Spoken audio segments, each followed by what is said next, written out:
There are five levels of closeness in every single relationship. The question is, do you know which level of closeness your relationship is currently existing within and why that is? How you could potentially move that to a higher level of closeness. Each of these levels of closeness actually represents the degree of intimacy and emotional safety, as well as trust that truly exists between two people. And the five levels of closeness have a massive impact on determining how long a relationship may actually last. So, have you ever wondered what determines the level of closeness between two people? Or, for example, why relationships can grow very deep roots in some cases, while others have very superficial bonds and stay at a more surface level dynamic? Well, in today's video, we are going to cover the five levels of closeness and what each level of closeness actually represents. Then we're going to discuss what affects each of these levels, how you can improve these levels of closeness between yourself and somebody else so that you have a greater chance of having a long term, lasting, thriving relationship with that person. And also what you can do to stop suffering and readjust the relationship in a way that makes sense if somebody is not able to invest in the level of closeness that you're needing from them. Because some of the biggest reasons we may suffer in relationship dynamics are that we end up yearning for example, a level five closeness or deepest level of closeness in a relationship when the person that we're yearning from is only personally available for a level three. And that gap between what we are yearning for and what somebody is capable of giving to us can actually be solved for when we understand these dynamics more deeply.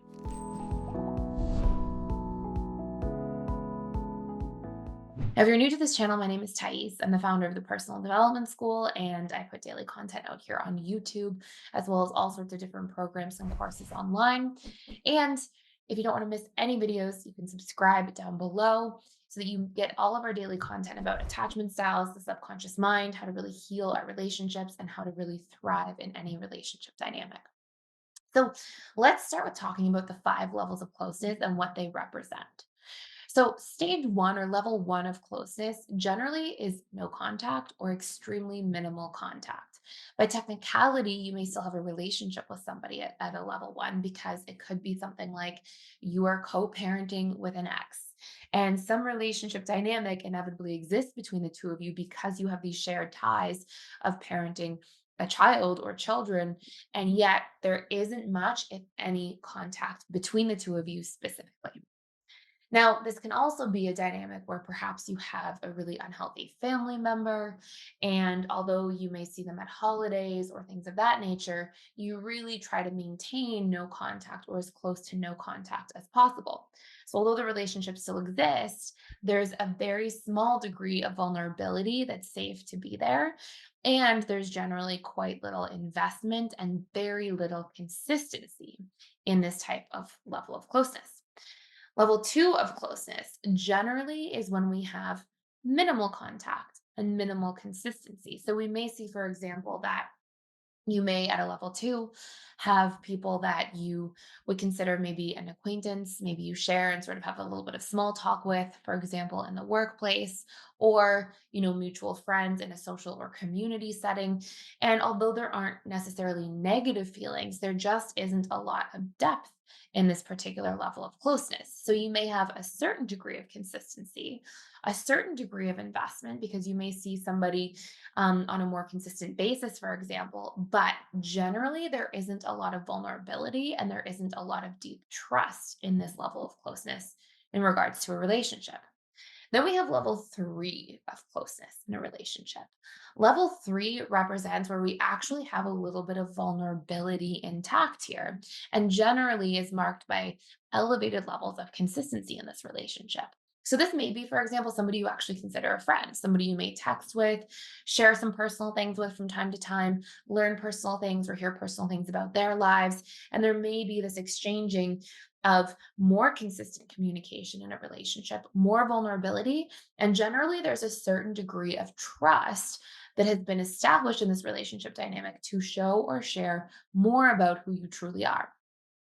Now, level four is when we really build deep roots. These generally tend to be our longer lasting relationships, and they are really marked by a sense of ease in the connection, an ability to open up, truly feel like you can be yourself, truly trust that when you do open up and share, this person is going to do their best to meet your needs or be there in a way that is meaningful to you, and vice versa. You may feel this sense of really allowing somebody else to share, and you want to be there to support and to contribute to them in their dynamic. So not only is it marked by elevated levels of trust and vulnerability and even authenticity, but generally there's more consistency in a level four relationship. You may find, for example, that you communicate with this person on a much more frequent basis, and they're basically a staple in your life on a regular basis. They're somebody that you speak to quite regularly. Level five are our very sacred relationships. This is where we tend to have not just a really strong degree of vulnerability and trust, but we also have comfort and authenticity. We may, for example, feel very comfortable in silence with this person while driving in the car. We don't feel this need to be on or show up in a way to entertain anybody. We'll also see that we probably share some pretty intense things with these individuals at level five that we wouldn't necessarily share with any other person in our life. These tend to be our very, very sacred relationships.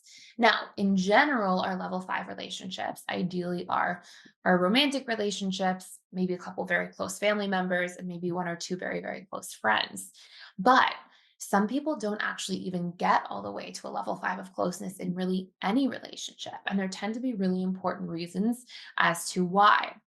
When we also look at the overarching themes for the levels of closeness, if somebody is sitting at a level three of closeness, there can also be some different challenges there if that really is a more intimate or romantic relationship. Because generally, we're looking to see at least a level four in those types of relationship interactions. Now, there are different things that affect a relationship's ability to achieve or reach these different higher levels.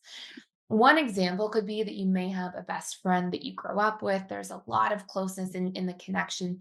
But fast forward 10 years, and you may see, for example, that one person in this relationship dynamic has two jobs and three children. And as a result of having those really big focuses, there may be a bit of a regression from a level five of closeness where you speak to this person almost every day and you share all of your personal life updates with and your deep, dark secrets and all of your emotions with. And it may, because that person is not as available as they used to be, it may be that that regresses back to a level four. You may still really trust them and have vulnerability and a deep sense of comfort and history there, but there may be less consistency, for example, or regresses all the way back to a level three if over the next 10 years you potentially grow apart and aren't up to date as much on each other's lives. I just want to jump in here and let you know that we are doing a 14-day free trial to the All Access Membership Pass at PDS, which means you get access to literally everything inside of the school. And this includes the 4 live webinars I do with our students every single week. And on top of that, you get access to all of our different courses. We have over 55 different courses on relationships, communication, boundaries, emotional mastery, guilt and shame, learning your needs, so many different facets that are really important to master our lives and feel really good about our lives going forward. And last but not least, there's a daily community event. We have trained facilitators and coaches who are in there doing that work, showing up to support you on your journey every single day. Please join me on the other side. Come check it out. See if it's a fit for you. I'd love to see you there. Go ahead and sign up by clicking the link in the description box below.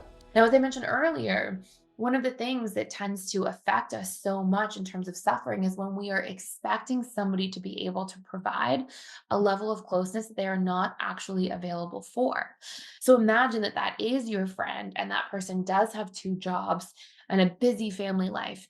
And let's say that's the main person that you're used to having the source of getting your needs met through, but they're only available for a level three of closeness. You may find that you can actually suffer quite a bit over only only being able to get to a level three when that person is somebody who you're used to being at a level five of closeness with. So before we move into how you can actually improve the levels and what to do if somebody's not available for the level you need, I want to ask you, what level of closeness after we've covered those five levels do you currently think that your main relationship, whether it's a romantic relationship or a very close friendship, what level of closeness do you think that relationship is currently at? And Also, what level of closeness are you hoping for this relationship that you have in your mind? Whether it's your romantic partner, a family member, a friend, what level of closeness were you hoping that person would be able to provide for you? And are they actually available for that level of closeness? Because it can be very meaningful for us to reassess our boundaries and how we're trying to get our needs met in a relationship when suddenly we're free to realize, oh, I've been trying to squeeze water from a stone by trying to get a level of 5 of closeness out of somebody who's really only available for a level 2 or level 3. Now, another thing that can cause our relationships to regress in levels of closeness is when we are in a position where trust has been broken and maybe that person doesn't trust us or we don't trust them. We may have a level 4 or 5 of closeness that regresses all the way back to a level 2, a level 1, even in certain cases, or a level 3. And from there, it's important that we take the next steps necessary to rebuild that trust and relationship to then see if the needle can actually move forward. Now, in that case, if we're trying to actually improve the levels of closeness in a relationship, either because we're trying to repair something or because we're actually just trying to move the relationship into a deeper space, let's say you've been dating somebody for 6 months, you're sort of at a level 3 or 4, and now you really want to push this towards a level 5 so that you have deeper roots, more intimacy, more safety, and a better chance of that relationship lasting. Well, a couple of things that are going to be really important to do are number one, build more trust. Trust really happens and improves in relationships when there is consistency in relationships, when somebody is very considerate of the other person's feelings. So, if we trust somebody to take us into consideration when they're making commitments or decisions, we tend to feel like, oh, you see me, you care about how I'm feeling, and thus I can trust you. So, consideration is key. Also, congruency. When somebody's words and their actions line up, when they say they're going to do something, there's follow through. Or when they make a promise, they don't break it. Or, what they say the story was and what actually happened are also in alignment and congruent. These are ways of deeply establishing trust. One other big thing that can help shift trust or improve trust is that when we give context. So when we tell people why we did what we did, or we share a little bit about what's going on. Let's say, for example, you have to change plans on somebody. Giving context will be meaningful, especially if it's at the last minute. Hey, I'm not able to make it. See you later is received differently than, hey, I'm not able to make it. I'm feeling really under the weather. I'd love to see you again soon. Let's make plans for next week.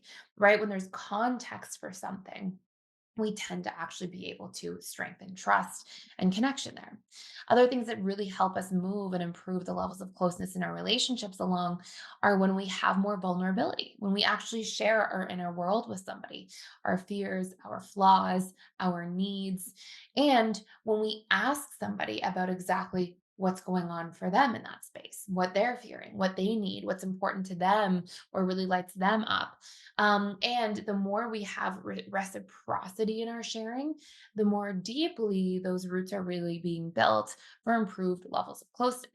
Now, we have to, when we are talking about the consideration piece of being able to really establish trust, we have to make sure that we're being considerate of the pace somebody wants to move. So, if we're building a new relationship and somebody needs to move at a slower pace, part of consideration to actually deepen the level of closeness means being considerate of how quickly somebody else would like to move in terms of their ability to open up what feels safe and what feels comfortable for them. When we're also trying to improve our levels of closeness, one last thing that we can do is we can work to communicate our needs more effectively with somebody and allow them the opportunity or chance to meet those needs, and vice versa. We can start asking somebody or trying to define and figure out what somebody else's needs are in a relationship. And we can make an effort to pour into those needs a little bit. And these are the main factors that will actually deepen the levels of closeness in a relationship as a whole. Now, the last thing I want to talk about here that's so important is that if you're in a position where you don't know what to do and you're really wanting more closeness from somebody who may not be available to give it to you, well, I want you to understand first that not every relationship belongs at a level 5 of closeness. If we have a really unhealthy family member, for example, if we have an ex that really isn't trying to invest in a relationship and improve the quality of that relationship, there are disqualifiers for being able to improve levels of closeness. You may, for example, see that you have a family member who has antisocial personality disorder or narcissistic personality disorder. And although that person may have moments where they can, show up in a kind way in a relationship, in those sort of love bombing moments or peak moments, generally, unfortunately, that person isn't necessarily available for a very high degree of closeness and connection because they usually struggle with vulnerability themselves. And also, they generally tend to have some really unhealthy dynamics in a relationship. And I think it's really important to note that if that's your ex or that's family members or whoever it might be, sometimes the relationship actually thrives the most and does the best at a level of closeness that's a two, because it's only from that space that we don't have enough vulnerability to be used against us, that then that relationship can kind of get into a bit of a rhythm or a flow. So, obviously, an example of this could be if you're co parenting with an ex who has narcissistic personality disorder, you probably don't want to be in anything beyond a level two of closeness with this person because that may turn into them yearning for more narcissistic supply and trying to get your attention in either positive or very negative ways, that can lead to manipulation and sort of entrapment a little bit of being reeled into something emotionally that may have a lot of challenges.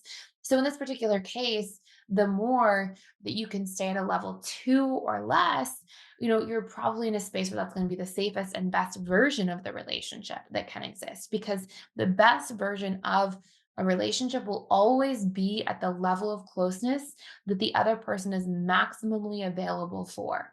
In other words, if somebody can only really do something semi healthy at a level two, that's the best version of that relationship. If somebody's only available because of their busy lifestyle for level three, that's going to be the best version of a relationship. A lot of our relationship issues take place when we are in a position that we try to push something and make it into a level of closeness that it's not, in fact, available for. And that's where we're going to see a lot of those downsides.